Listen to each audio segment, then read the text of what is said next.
Today's word is gourmet. 2 syllables.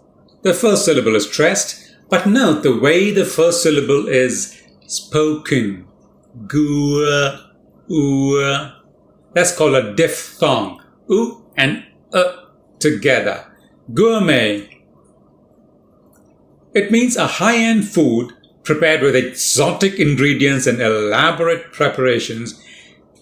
It can also mean any restaurant that prepares such exotic food, and any person who appreciates food prepared in this manner is also a gourmet, a connoisseur of food and drinks.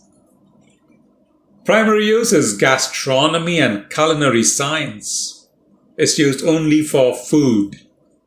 Let's look at a few sentences here. He is a gourmet and eats in expensive restaurants. Gourmets are highly paid, that they can afford to eat in expensive restaurants.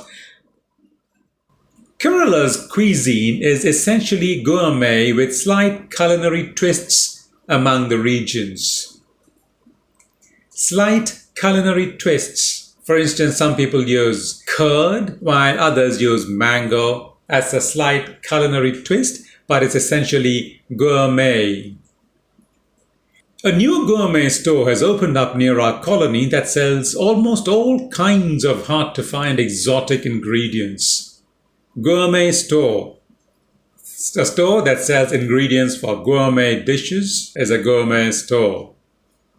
In this new restaurant, you get everything from simple snacks to gourmet meals. So it's the whole range. Now let's look at 2 relevant questions here. What's the opposite of gourmet? Hog, glutton, gorger, overeater, guzzler. Not gourmet, they are guzzlers. Is a gourmet same as an epicure? No. A gourmet is a connoisseur of fine food and drinks, but an epicure is one who takes pleasure in good food and drinks. He just loves good food and drinks, so he's an epicure. Finally, some synonyms.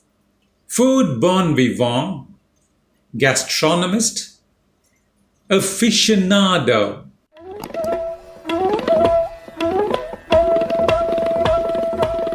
If you like this video, hit the like button and subscribe to our channel. Hit the bell icon to get more such videos regularly. Also, don't forget to use these words in your daily conversations. That's the only way you can make these words to your list of active vocabulary.